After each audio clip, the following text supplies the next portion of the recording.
Llegamos posiblemente al pasaje principal de toda la estructura del Evangelio de Marcos, ¿no? Ha sido como una leve ascensión hasta el culmen, que son las palabras del apóstol Pedro. La primera vez que se le reconoce como Mesías, como ungido, obviando el primer versículo del capítulo 1 de Marcos, ¿no? Pero ahí es la primera vez que se le reconoce. Y vamos a estudiarlo y vamos a tratar de dar respuesta a preguntas que nos asaltan. ¿De acuerdo, hermanos? De acuerdo. Vamos a comenzar con capítulo 8, versículos del 27 al 30. Está en pantalla.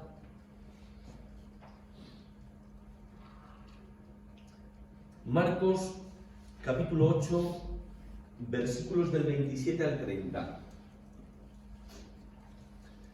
Lo voy a leer despacito para que ustedes puedan ir pensando.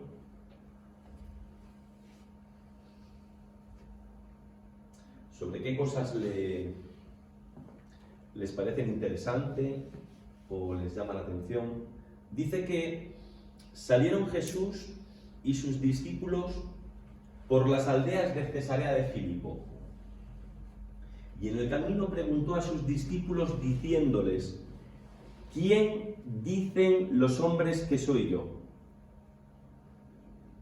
Ellos respondieron: unos, Juan el Bautista, otros, Elías, y otros, alguno de los profetas. Entonces él les dijo: ¿y vosotros quién decís que soy? Respondiendo Pedro le dijo: tú eres el Cristo. Pero él les mandó que no dijesen esto de él a ninguno. A ninguno. Para hacer tiempo, para que puedan darle vueltas al texto, una primera pregunta. ¿Alguien sabe algo acerca de Cesarea de Filipo? Es romana. ¿Algo destacable, algo reseñable sin hacer trampas? Es romana y es de la parte norte de Galilea. ¿Y eso sin haciendo trampas o sin hacer trampas? Bueno, estaba como decirlo estudiado. ¡Hoy! Pues yo Es que pensaba- lo he leído, lo he estudiado. A ver, espera. Por encima del mal muerto. Porque en el ordenador... Ah, sí, está ahí el punto rojo, madre mía. Se queja mi madre, pero si yo estoy igual. ¿Alguien? Gracias, Araceli. Gracias. ¿Alguien sabe algo más acerca de Cesarea de Filipo?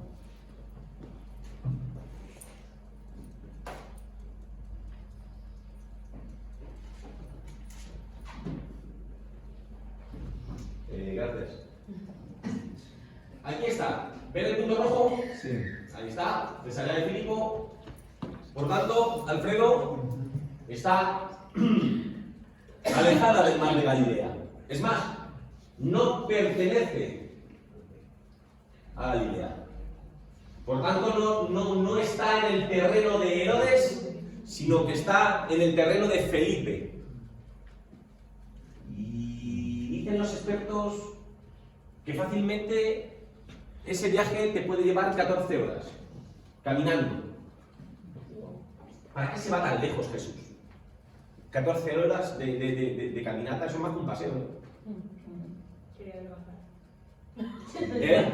Quería rebajar a la cabeza. Que no estaba en forma, ¿no? Bueno, decir que Cesarea de Filipo en la antigüedad, bueno, y en la modernidad, tuvo y ha tenido otros nombres, ¿no? Se llegó a llamar Balina y también se llegó a llamar Paneas. ¿Y por qué? Porque era un centro de adoración de Baal, y Paneas porque se dice que allí que se erigía una montaña, en la falda había una cueva, y se decía que en esa cueva es donde había nacido el dios Pan, el dios griego Pan. ¿Recuerdan el domingo en la predicación cuando hablamos de que había derivado en Baphomet, cuando el culto a los demonios del Islam y esas cosas? Ahí está, el dios griego Pan. El dios de ellos, ¿no? Sí, sí, es un dios pagano. Es el dios de la naturaleza. Y curiosamente se dice que allí es donde nace el Jordán, ¿vale?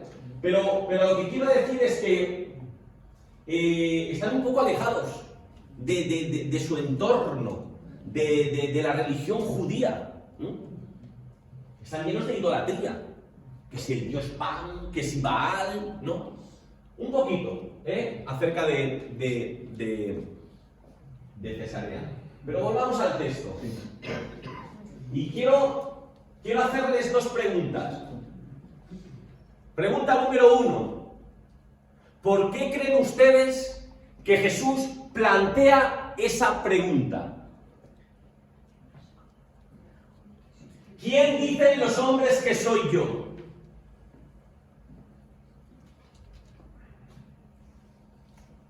¿Por ego? ¿Por vanidad? No. ¿Por qué Jesús necesitaba hacer esa pregunta? Porque él, como justamente el viaje lo hacía para allá con sus discípulos, entonces él quería que el mensaje de su palabra también, o sea, llegue ahí a de todos estos pueblos que adoraban a otros dioses, pasaran a todo eso, digo yo, ¿no? Sí, hay una cuestión que quiero decirle, Alfredo. La pregunta se la plantea a sus discípulos. Claro, Es decir, no estamos viendo que haya personas, otras personas alrededor, ¿vale? Él está con su grupo de amigos, con su grupo de discípulos, ¿no? A los que les ha enseñado, o a los que les está enseñando, a los que les está ministrando, ¿vale? ¿De acuerdo? Es decir, ¿por qué? Lo dijo una vez a uno de sus discípulos, el hombre que tanto tiempo hace que estoy con vosotros y todavía no me conocéis. El Señor sabe, una cosa es lo que muchas veces decimos y otra cosa es lo que sentimos en el interior. Y cuando Jesús vino para que todo lo que forma parte, digamos, de uno, pues verdaderamente pueda estar conectado con Dios. Y bueno, yo creo que él, cuando lanza esta pregunta, porque es una pregunta personal, no es una pregunta genérica, ¿no? Es una pregunta personal a los que formaban, digamos, su grupito, ¿verdad? Para que ellos reflexionaran también y que expresaran también los puntos de vista, ¿verdad? ¿Quién dice la gente? Pues mira, ahí les menciona, digamos, algunos de los profetas o tal o cual, ¿verdad? Pero luego ya Jesús mismo da un paso más. Y ahí es cuando ya la pregunta la convierte como en una especie de flecha. ¿Y tú? Porque era general, pero dice, ¿y tú quién dice que soy? Pero luego ya hablaba. Se deduce que Jesús espera otra respuesta por parte de sus discípulos, ¿no? Una cosa es lo que la gente dice de mí, ¿vale? Pero espero que vosotros tengáis otra opinión, ¿no? Punto de vista. Vale, gracias. Que es el Mesías, es el ungido. Ese es el título que le tenían que dar.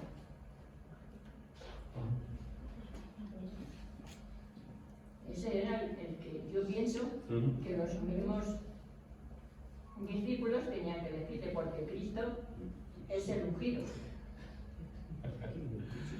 No me río de usted, mi hermana. Sí, pero una cosa, Araceli, pero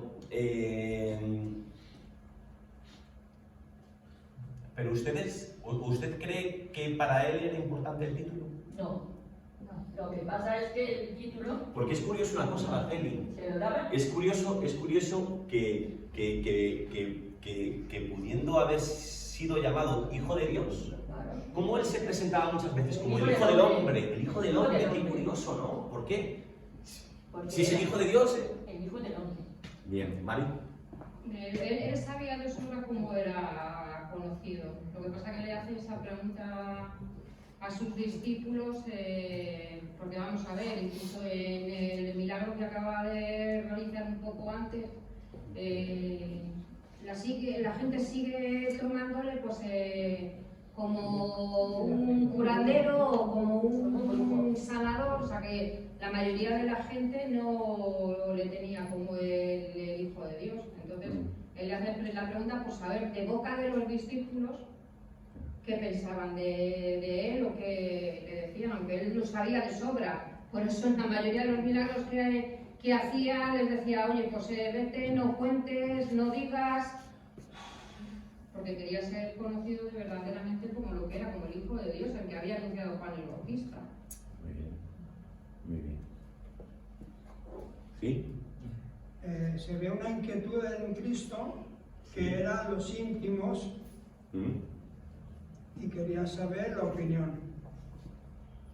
Y resulta que es que las personas, como no hablaban con él en sí, pues de cúrame, pero estaban un poco más alejados, pues él realmente quiere saber lo que oyen los discípulos. Y les pregunta. Y entonces le responden. Más o menos en aquel movimiento de que iba con ellos y curaba, sanaba. ¿Quién dice los hombres que soy yo?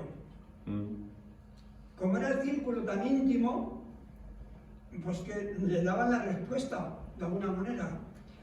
Elías, un profeta, como la samaritana es un profeta. No le reconocían como Dios, la humanidad. Sí, eso es interesante, porque claro, Sí. uno que en aquel tiempo que te llamen profeta Ya. son palabras mayores, pero no deja de ser un agente divino, ¿no? Sí, profetas, pero profetas ha habido muchos, ¿no? Importantes, pero él es un profeta más. Y le responden. Claro, no, por ejemplo, cuando hablaban de Elías, ¿por qué? Porque también ellos esperaban que en la nueva era volvieran ciertos profetas. Entre ellos, por ejemplo, Elías, que conforme al relato bíblico, pues no conoció la muerte, ¿no? Estaban ahí esperándolo. Bien, Pedro. Y Vale. ya al final pues le dice Pedro lo que le dice. Muy bien.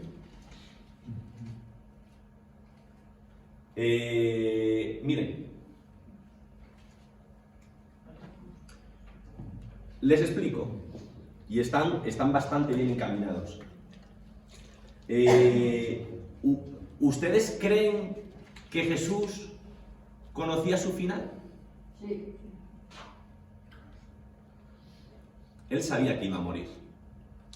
Es más, él sabía que no iba a tardar mucho en morir.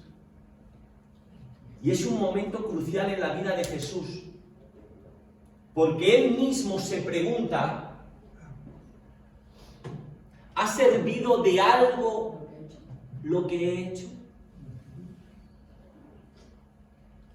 ¿He impactado en la vida de alguien? ¿Alguien me reconoce justamente como lo que soy? Porque ahí viene Pedro. ¿Y qué si me reconoce como un profeta? ¿Y qué si piensan de mí que soy Juan el Bautista? Necesitaba que la gente supiera que era el Hijo de Dios. Y si tú quieres que un mensaje se extienda, se expanda, tiene que quedar en el corazón de alguien. Imagínense que los discípulos no lo hubieran reconocido como el Hijo de Dios. ¿Qué hubiera sido de nosotros? ¿Acaso? Si hubiera sido un profeta más, un buen hombre más, ¿qué diferencia hubiera habido?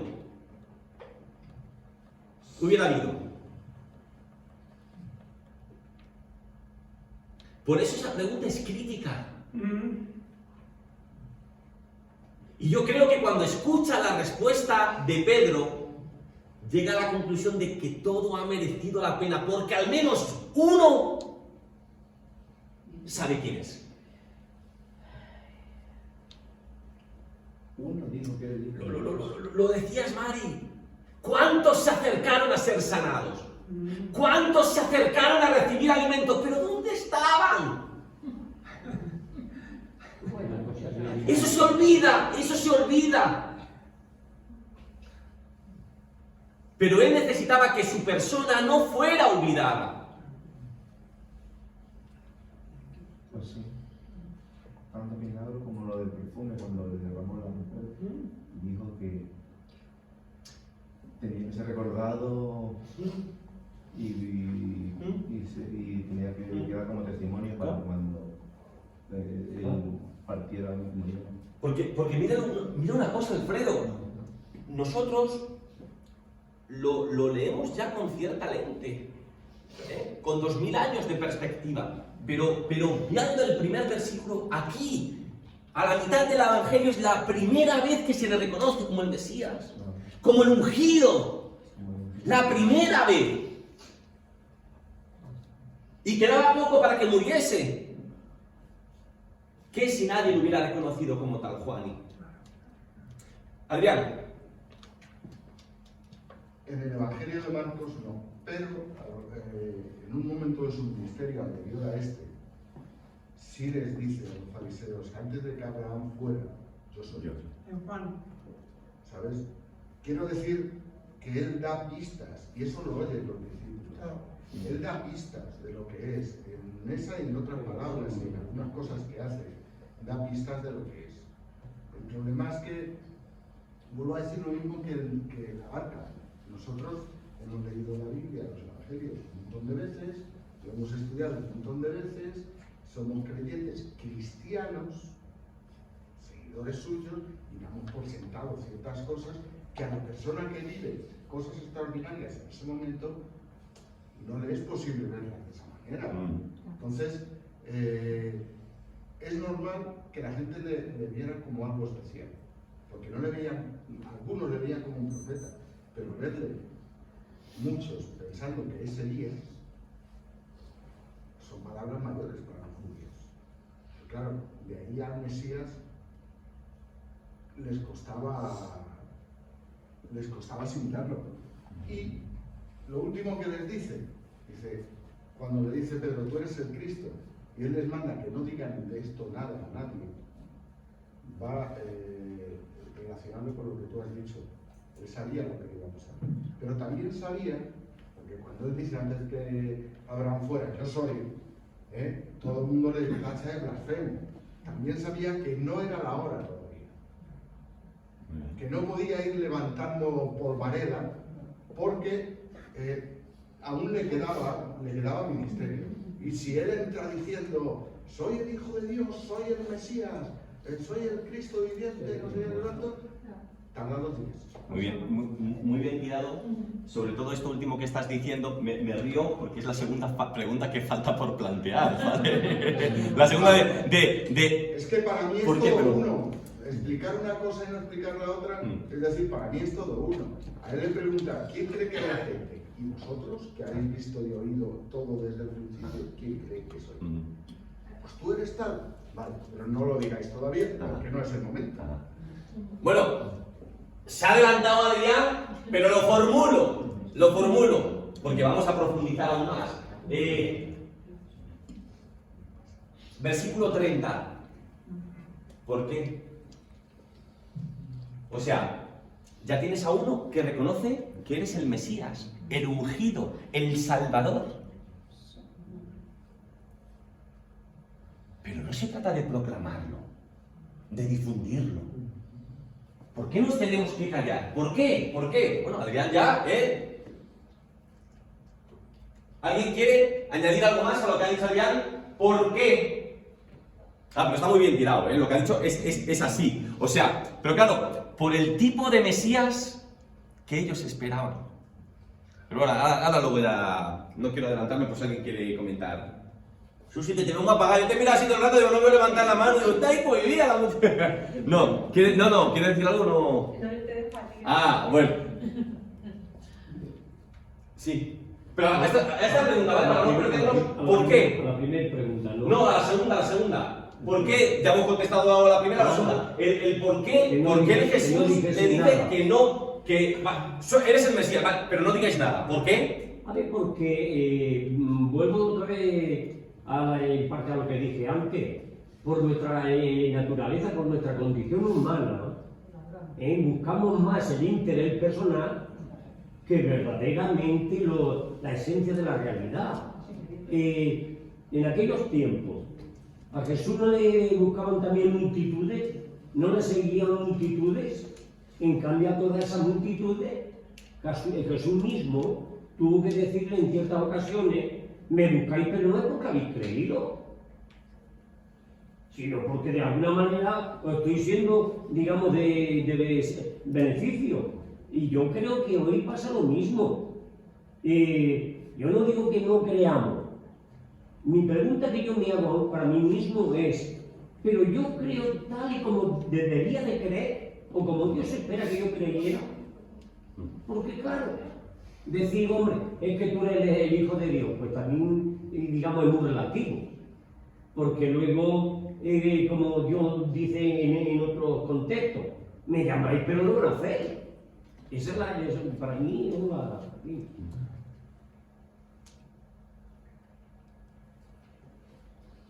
Vale, Pedro, me reconoces como el Mesías, pero ahora yo te tengo que explicar en qué consiste el mesiazgo. Porque ¿qué tipo de Mesías el pueblo judío esperaba? Libertador. Un libertador, libertador político. Se acabó la opresión. Para que guerrearan por ellos. Y él tenía que explicarles que ese no era su objetivo. Y si no entendemos esto, tampoco entenderemos la reacción posterior del apóstol Pedro. A ver, el pueblo judío se sabe el pueblo escogido por Dios, Alfredo. ¿Y cuál fue el mejor tiempo que vivieron los judíos? Nunca en su historia. ¿Con quién? ¿Con qué rey? ¿Con el rey? Con el rey David. Ahí sí que fueron una potencia. Donde iban, conquistaban. Se les tenía respeto. Pero la cosa empieza a menguar. Y ese pueblo escogido por Dios, primero vienen los asirios. Y se llevan a 10 tribus. ¿Dónde están esas tribus? Desaparecidas. Ni están, ni se las espera. ¿Qué pasó con las otras 2 tribus? Vienen los babilonios y se los llevan. Y luego los persas. Y luego los griegos. Y luego los romanos. Por tanto, ellos llegan a la conclusión, Jorge, de que esos medios naturales que ellos esperaban, oye, que venga un rey del linaje de David y nos quite de tanta opresión, pues llegan a la conclusión de... Hombre, no perdieron la esperanza, pero se dan cuenta de que sí somos insignificantes, ¿no? Es como pretender que España vaya a la guerra con China y nosotros ganemos. Pues hombre, la cosa... No, hay que ser realistas. Pues ellos empiezan a ser realistas y se dan cuenta de que o interviene Dios, o esto por medios naturales no se arregla. Es decir, ya están esperando medios sobrenaturales. Están esperando la mano de Dios. Ese es el tipo de Mesías que esperan. Y Adrián, si ese es el tipo de Mesías que esperan, y tú dices que yo soy el Mesías, como dices tú, en 2 días se lo cargan. Porque los romanos saben la historia. Los romanos saben lo que están esperando. Como él se presentara como el Mesías, en 2 días se lo hubieran cargado. Y tenía que enseñar a sus discípulos. Y todavía tenía algunas cosas más que hacer. Pero lo importante es que ellos entendieran que su perspectiva acerca del reino de Dios y del mesianismo era completamente distinta a lo que ellos pensaban. Por eso llegamos a este texto. Y habiendo explicado esto, ahora podemos entender al apóstol Pedro. Mira, versículos 31. De todas, si luego alguien quiere intervenir, perfectamente podemos volver, no hay ningún problema. Versículos del 31 al 33 dice: y comenzó a enseñarles que le era necesario al Hijo del Hombre padecer mucho. Tere, esto es una locura. Esto es una locura. Que reconozcamos que tú eras el Mesías y nos digas que tienes que sufrir, que tienes que morir. Eso no puede ser. No puede ser. Porque no es lo que ellos esperaban. Y ser desechado por los ancianos, por los principales sacerdotes y por los escribas, y ser muerto y resucitar después de 3 días. No lo pueden entender. No solamente no lo pueden entender, es que no están dispuestos a aceptarlo. No. Por siglos esperando al Mesías, ya dice que tiene que sufrir y que tiene que morir. Esto les decía claramente. Entonces Pedro le tomó aparte y comenzó a reconvenirle, pero él, volviéndose y mirando a los discípulos, reprendió a Pedro diciendo: quítate de delante de mí, Satanás, porque no pones la mira en las cosas de Dios, sino en las de los hombres. Y yo quiero plantearles una pregunta. Pero se dan cuenta cómo Pedro no era tan cabezón.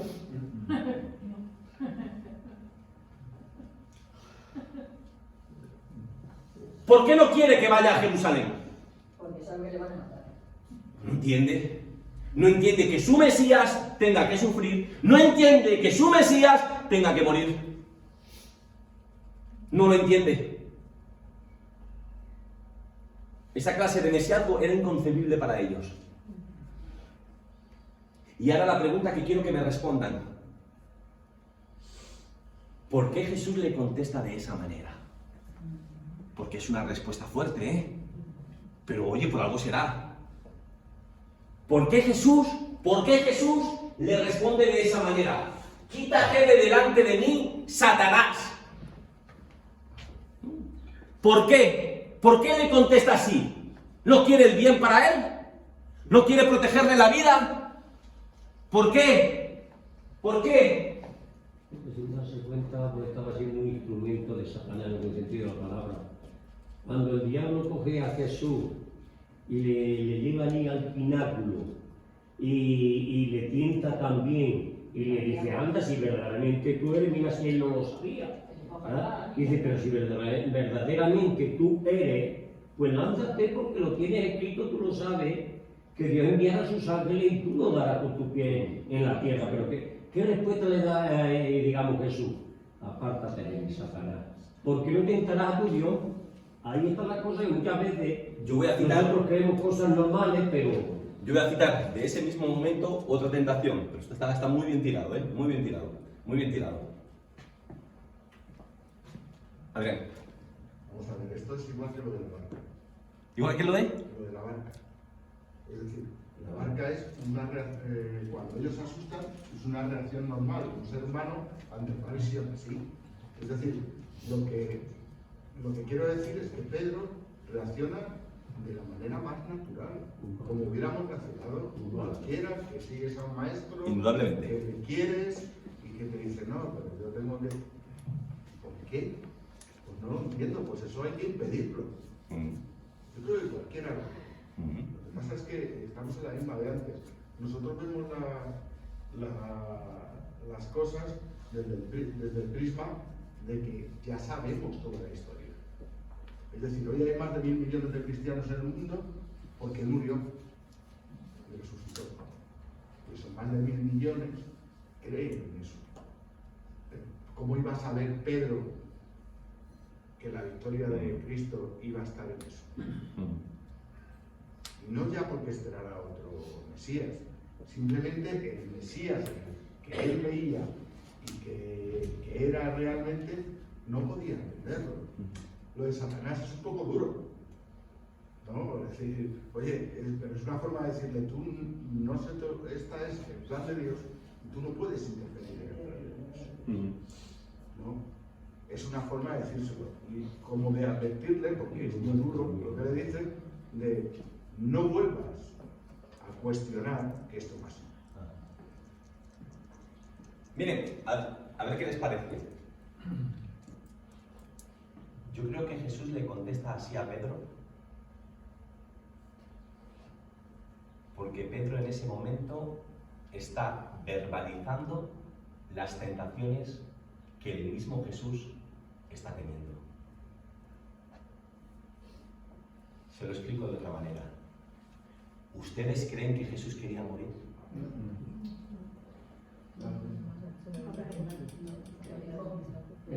¿Ustedes creen que Jesús quería sufrir? ¿Acaso no tenía poder para haberse librado de ello? Él está sufriendo esa tentación. ¿Por qué cita a Satanás? Porque cuando está en el desierto se le dice: todo esto te daré si postrado. O sea, Pedro está verbalizando las tentaciones que está sufriendo Jesús.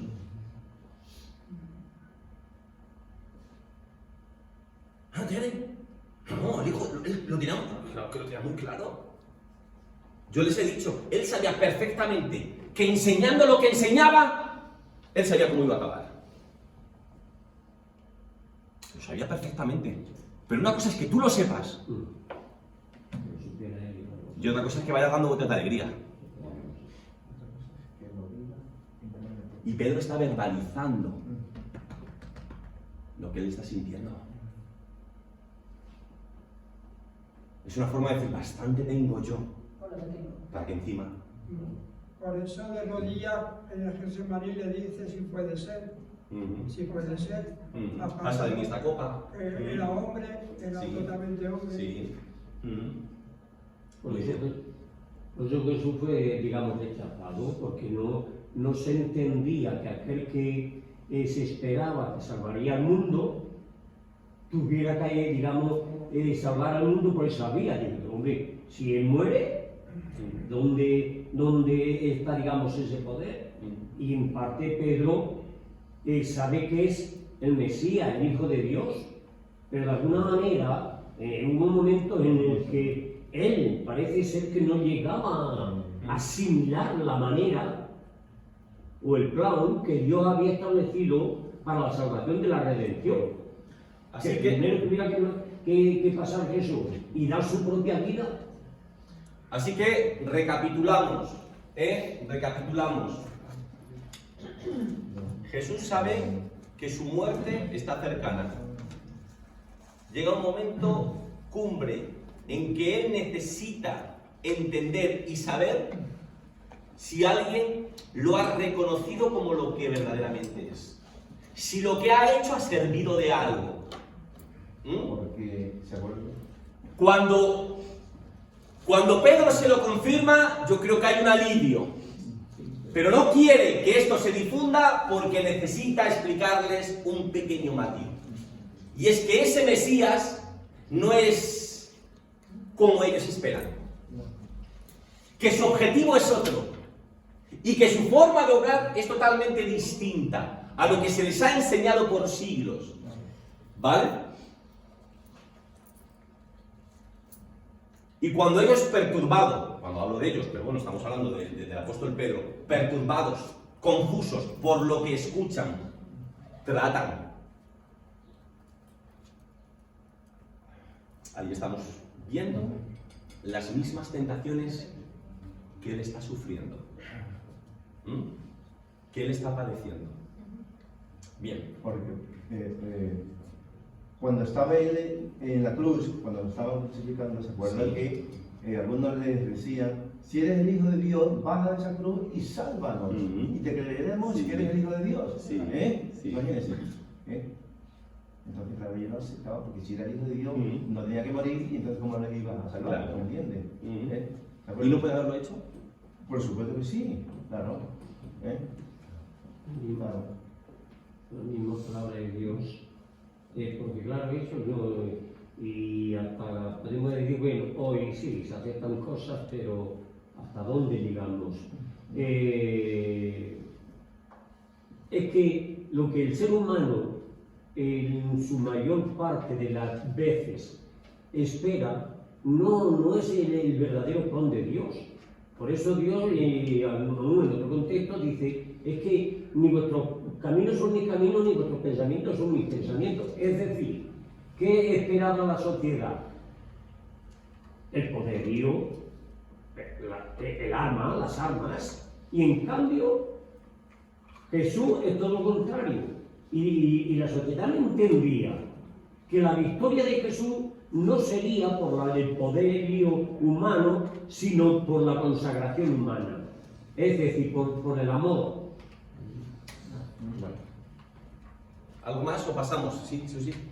En relación a lo que decía Adrián, de la perspectiva que nosotros tenemos cuando sabemos lo que hay después, ¿no? Sí. He estado hace un rato estudiando Hechos 20 Sí. y me ha hecho pensar en la similitud, ¿no? Cuando Pablo se despide a los de Mileto y les dice, el Espíritu me ha dicho que voy a sufrir persecución y cárcel, no tengo en estima mi vida, y cómo ellos le amaban y al final de todo, echándose al pelo de Pablo, le besaban, doliéndose en gran manera por la palabra que dijo de que no verían más su rostro y le acompañaban al barco.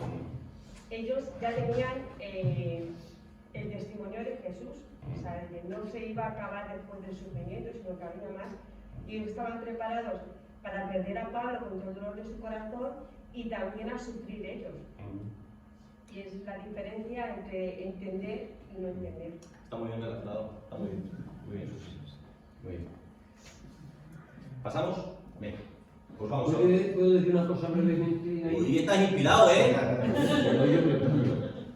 No, hombre, quiero decir para la reflexión, porque digamos es otro contexto, pero cuando Pablo, por ejemplo, les dice a los efesios, en un momento que él les dice, examinaos a vosotros mismos, a ver si verdaderamente estáis en la fe. Pues, acoplemos lo que Jesús le dice a los discípulos, lo que los discípulos dicen muchas veces y lo que el cristianismo puede hoy día también. Muy bien. Vamos a los últimos versículos de esta tarde.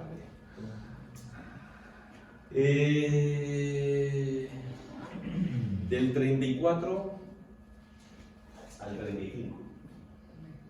Bueno, 34 y 35. Dice, a ver qué ven, porque la verdad es que hay muchas cosas en estos dos versículos. Dice que, llamando a la gente, a sus discípulos, les dijo, si alguno quiere venir en pos de mí, niéguese a sí mismo y tome su cruz y sígame. Porque todo el que quiera salvar su vida la perderá, y todo el que pierda su vida por causa de mí y del Evangelio la salvará.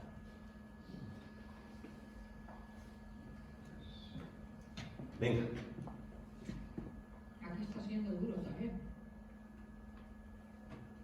Si lo miramos de una vez, está siendo duro también, porque lo que estábamos contando antes. Nosotros ahora lo vemos desde otra perspectiva y con la libertad que tenemos hoy en día de profesar nuestras creencias, nuestra religión, nuestra fe. Pero claro, en aquel tiempo era mucho lo que te jugabas. Y se lo está diciendo, y está siendo duro porque nos está diciendo, oye, el que quiera venir en pos de mí, niéguese a sí mismo. Complicado, porque el negarte a ti, o sea, el dejar de lado los pensamientos que tú puedas tener, tu forma de vida, tu forma... Era duro, o sea, tenías que coger y saber que no iba a ser un camino fácil. Niegues a sí mismo, literalmente, ¿qué es? Pues, Dite, o sea, sí. No. Eso no, tú, tienes que decirte no a ti mismo. Claro. Es decirte no a ti mismo. No, a todo, a tu forma de pensar, a tu forma de vivir, a todo, absolutamente a todo. Y el seguirle a él era lo que está diciendo, dejar absolutamente todo. No a buscar tu interés, no a perseguir tus deseos, algo que creo que no conozco a nadie que... O sea, así de claro. Es Mira. tan duro que es una de las cosas menos posibles de las que exige Jesús a los creyentes. Niégate a ti mismo. Es decir, no busques tu interés en nada. No, Y una cosa, Adrián, no, ¿y te no suena? tengas sueños ni los persigas, porque eso es solo para ti. Pero, por ejemplo, hay un texto bíblico del apóstol por excelencia que está muy relacionado a esto. ¿Alguien se acuerda? La de busca primero el reino de Dios. No, mira, por ejemplo, cuando el apóstol Pablo dice, ya no vivo yo, Así no viva Cristo en mí. Cristo en mí. cuando el decir eso es Fuerte. me niego a mis intereses. Mira, a veces lo hemos hablado, pero ¿qué necesidad tenía el apóstol Pablo, que provenía de una familia pudiente, una persona formada? ¿Qué necesidad de complicarse la vida? Pero para él su vida, No valía nada. para él su vida, De todas maneras, el mismo Jesús, cuando les dice eso, él era un claro ejemplo de lo que era negarse a sí mismo. Porque él en sí se estaba negando a sí mismo. O sea, estás diciendo, Mari, tú todos los puntos que tengo yo ahí. Todo, tú solita. Me la ha pasado Noé. ¿Eh? Que me la ha pasado No, mira, Mari, espérate, número uno, porque yo, pero claro, pero eso es como decir que lo que tú habías dicho estaba mal y digo, no, me voy a callar. Porque digo, tú, por ejemplo, has empleado un adjetivo, yo emplearía otro. Tú, por ejemplo, has hablado de dureza. Yo, por ejemplo, yo veo, no, pero que sí, está bien, está perfecto. Mira, yo veo la honradez de Jesús, porque en ningún momento engañó a nadie se lo puso fácil. Bueno, yo diría que lo que hace es ser realista. Así es. Es decir, sincero. Esta es la realidad. Ahora, que la realidad del cristiano sea más dura de la que nosotros queremos vivir, es otra cosa distinta. Pero yo, cuando leo eso, siempre he pensado en que en ese momento es el momento más realista que él tiene cara a la gente. Es decir, que no se engañe, que yo voy a estar con vosotros, pero vosotros olvidaos si queréis estar conmigo. O sea, esa es la realidad. Miren, así, y os dejo hablar en los últimos minutos, pero eso, explicando de forma rápida, digo, veía la honradez de Jesús. No engaña a nadie.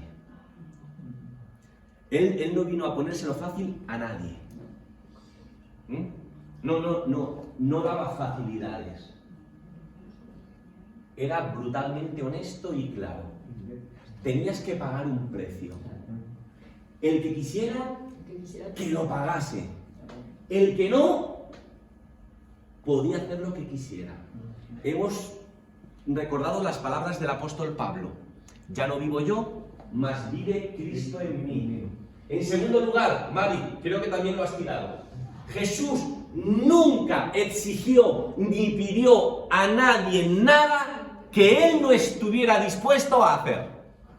Y para ti, Pedro José, tengo una historia. Se cuenta cuando Alejandro Magno, sí que digo, cuando Alejandro Magno iba en persecución tras Darío, se recuerda como una de las marchas más maravillosas, hizo recorrer a sus hombres 600 kilómetros en 11 días. Estaban hechos polvos, Tere, Damaris, muertos de sed, hasta el punto de que estuvieron a punto de rendirse. Se dice que unos macedonios vinieron con un poco de agua que habían conseguido de un río que habían descubierto y lo llevaban para sus hijos.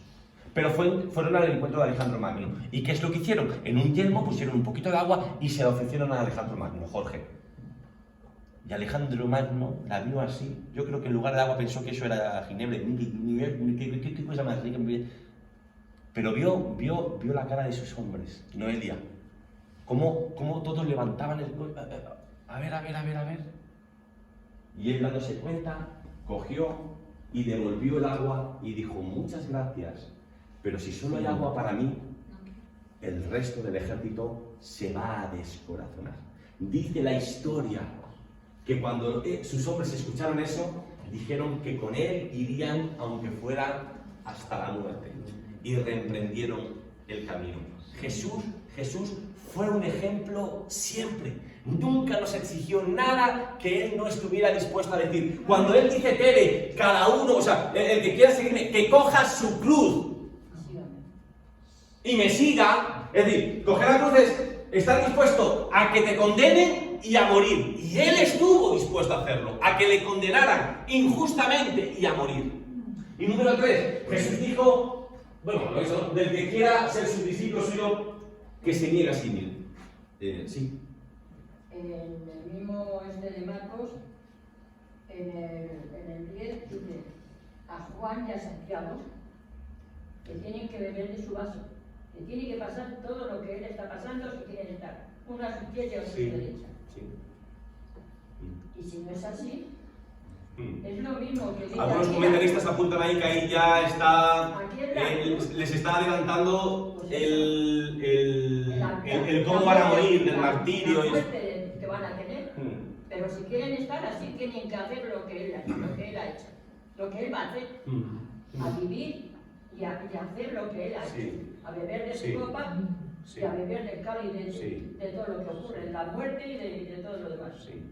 Mira, resumiendo, por ejemplo, un poco así que ha hablado Mari y lo que ha comentado Adrián, conclusiones para nosotros. Al fin y al cabo, ¿quién es nuestro referente? Jesús. Él es el ejemplo. Y como ejemplo, él no falló. Nunca falló. ¿Miraba por él mismo? Si hubiera mirado por sí mismo, Tere, no hubiera muerto en la cruz del Calvario. ¿Por quién miró? Por la humanidad. Por toda la raza humana. Por la gente. Él supo, por toda la raza. Él supo negarse a sí mismo por el bien general. ¿Cuántas veces nos negamos a nosotros mismos? Pocas. Porque nos gusta prevalecer. A mí me gusta destacar. Claro. Piensa que yo más que ella, claro. ¿Pero eso lo vemos en Jesús? No lo vemos en Jesús.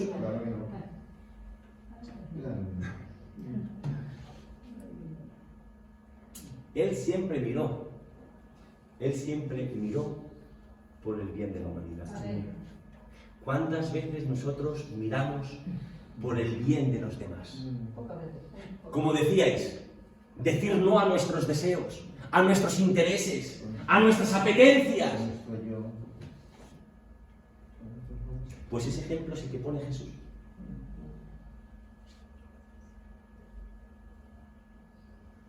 Y ojalá todos nosotros, Olga, Gaby, Marimar, pudiéramos decir entonces como el apóstol Pablo, ha llegado un punto en que ya no vivo yo, mas vive Cristo en mí.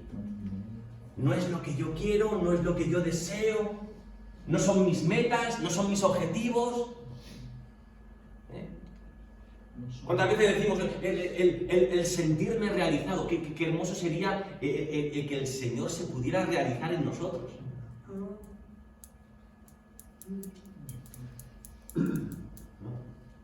¿Puedo decir uno? ¿No? ¿Qué le has dado hoy de comer, Jacinta? Haga un poco en casa, que si no, no quieres. No, papá, no, es una broma. Como me había puesto muy serio, digo, lo que quiero decir es que estas cosas son muchísimo más importantes de lo que los creyentes hoy día pensamos también. Ejemplo, Jesús mismo nos dice, ni el siervo es más que su señor, ni el señor es más que su siervo. Eso ya nos está diciendo cómo yo, por no hablar de nadie, debo de vivir la fe. Y como dice el refrán también, no se puede nadar y guardar la ropa. Y de ahí que una cosa es lo que yo creo y cómo tal vez yo pienso que puedo vivir la fe, y otra cosa tal vez es como Dios espera que yo lo haga. Ahí viene el negamiento, niéguese cada uno a sí mismo, tomen su cruz, etcétera, etcétera, etcétera. ¿Por qué? Porque claro, una cosa, yo le he dicho muchas veces, es que soy yo el que se tiene que adaptar a Dios, no es Dios el que se tiene que acomodar a mí. Dios ha hecho todo lo que tenía que hacer. Y si Él demanda algo de mí, es porque sabe que me puede costar, claro que sí, pero está en mi mano el poder hacerlo. Ahora está hasta dónde yo llego. ¿Verdad? Ahí, y una cosa muy importante es dónde existe verdaderamente Jesucristo.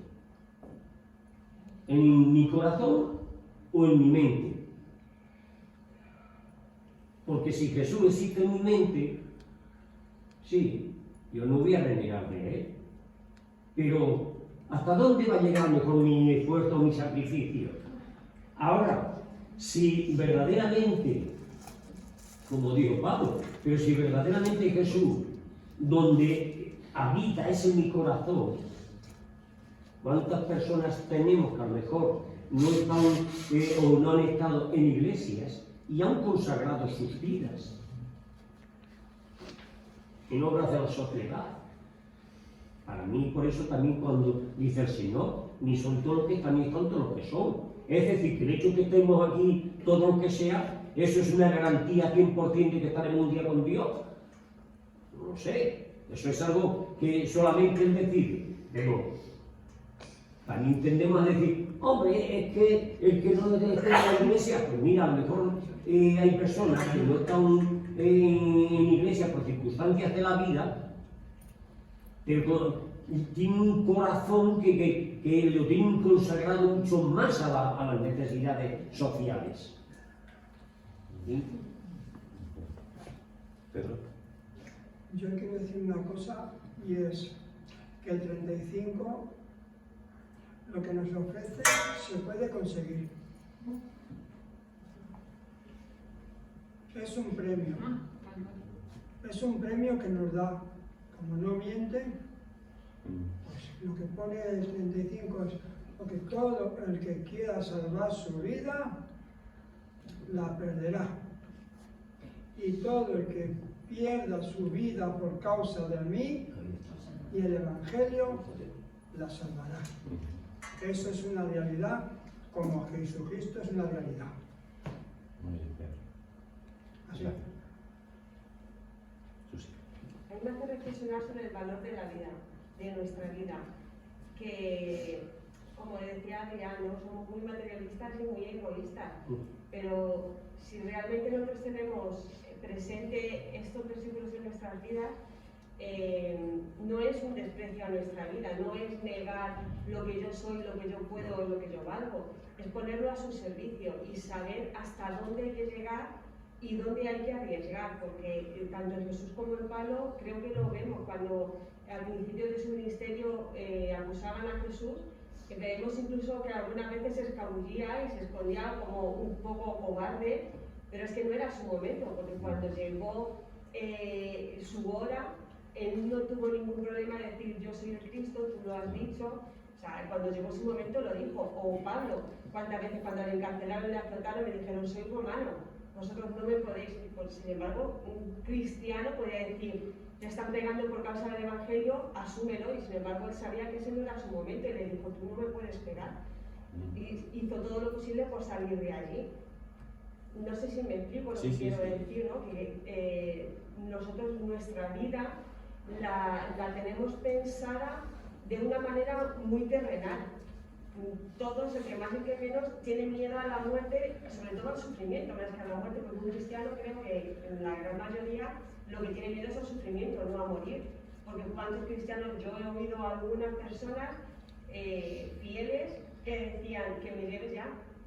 Lo que realmente quieres es dejar de sufrir, pero obviamos nuestra obligación de hacer que el reino crezca, ¿no? Porque es lo que les decía, ¿no? Si nosotros callamos, el reino dejará de crecer. O sea, tenemos todos una misión y eso es lo que tenemos claro. Cuando hablas me recuerda lo del apóstol Pablo, ¿no? O sea, si por mí fuera, yo si me voy salgo ganando, ¿no? Pero sé que por beneficio del Evangelio prefiero, bueno, me es necesario quedarme, ¿no? Claro. incluso cuántas veces él trabajó, o sea, él no dejó toda su vida solo por el Evangelio, porque él con su trabajo que decía, a mí no me habéis mantenido, yo he estado trabajando desde que llegué el primer día para que no dijerais que yo vengo aquí a ser carga de nadie, o sea, que al final nuestra misión es hacer crecer el Evangelio en todos nuestros ámbitos, no lo que dice déjalo todo y solamente predica, no te está diciendo eso en ningún momento, te está diciendo donde estés, sé luz, donde estés, habla, y cuando tengas que callar, calla, y cuando tengas que arriesgar, arriesga. Creo que sobre todo el punto está ahí. No, ese matiz es vital porque siempre nos hemos quedado con la cuestión esa de como que es predicar, ¿no? Si predicar, hay cosas que de tanto decirlas han perdido valor. Una vez alguien dijo, ¿no? O sea, se ha desvirtuado tanto la palabra amor que la gente ya no necesita que se le hable de amor, la gente necesita ver el amor. Por eso el Evangelio lo podemos comunicar y transmitir todos, porque no es una cuestión de que tenga que ser hablada, sino que tiene que ser manifestada, expresada. ¿Has terminado, Susi? Que no sé si te he cortado. Sí, luego ya Adrián. Que el Evangelio lo que estamos diciendo que ahora mismo tiene que ser adaptado, no el mensaje en sí, porque la salvación es la que es, no hay otro medio, pero sí la manera de llevarlo. Incluso Jesús transformó eso. Sus primeras palabras públicas fueron arrepentidos, el reino de Dios se ha acercado. Y sin embargo las últimas fue todo lo contrario, Padre, perdónanos porque no saben lo que hacen. O sea que al final el mensaje de salvación y amor es el mismo, pero tenemos que saber encauzarlo. Adrián, empezaste tú. No, bueno, lo que necesitan es sentir, no ver. O sea, Sí, bueno. Es distinto. No, pero yo iba a otra cosa. Yo lo que quiero decir es que no se puede dar lecciones sobre esto.